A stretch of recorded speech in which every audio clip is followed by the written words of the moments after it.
On the 17th of September 1914, my grandfather, Sydney James Ellis, signed on with the 6th Light Horse. These days, we seem to think that a month of social isolation is hard. But back then, like the tens of thousands of others who enlisted, he would not see those who loved him for another 4 years. No FaceTime, no Netflix, no Messenger. Just mud and sand and someone he didn't know trying to kill him. He was only 19. On September 10, 1915, he celebrated his 20th birthday in the trenches of Gallipoli, Southern Section No. 1. But celebration is not really the right word, given the horror and tragedy of the thousands of Commonwealth and ANZAC casualties from some of the bloodiest battles at Lone Pine, the Neck, Hill 60 and Chinook Bear in the weeks beforehand. And on the eve of his birthday, as recorded in the unit diary, a demonstration on whole line. I reckon if you asked any of those thousands of our two ANZAC nations' youngest and bravest which they would prefer, to be isolated in a room with their loved ones for a few weeks, or to spend years in a water-filled trench, or to be silently listening 150 feet underwater for the click of a depth charge, or to be sitting in a flimsy wooden canvas bomber in a flak-lit sky. I reckon I know which of those choices those who could would choose, with only thankful words to say. But far too many would never get that choice. Today we stand as one, to remember and honour those who gave their lives for us. Today we stand silently in our homes and on our streets to give honour to those who sacrificed so much so that we can stand free in a land that gives much.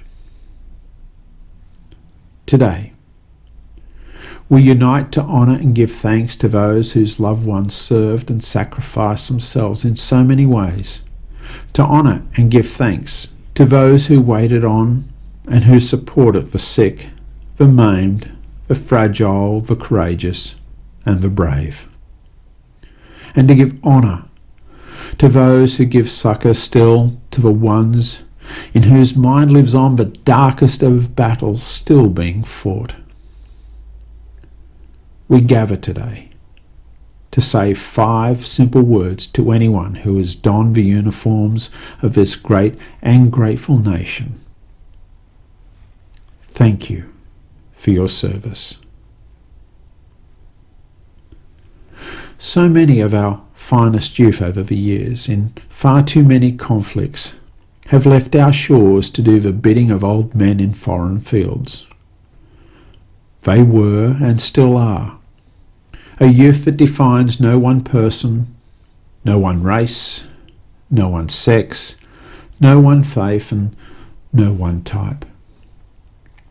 They left our shores young and came back old, despite their youth.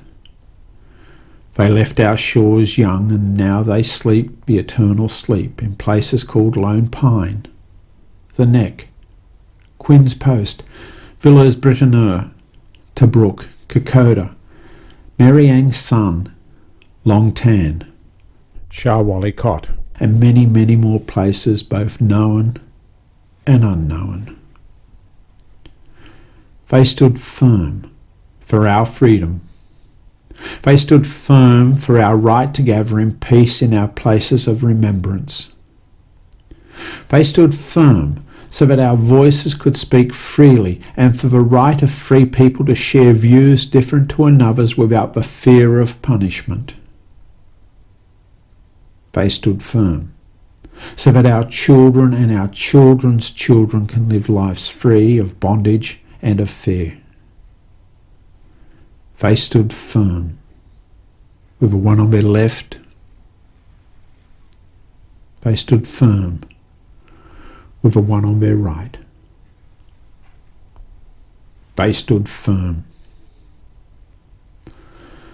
They asked for nothing. We owe them everything, lest we forget. They shall not grow old, as we that are left grow old. Age shall not weary them, nor the years condemn. At the going down of the sun, and in the morning, we will remember them.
Thank you.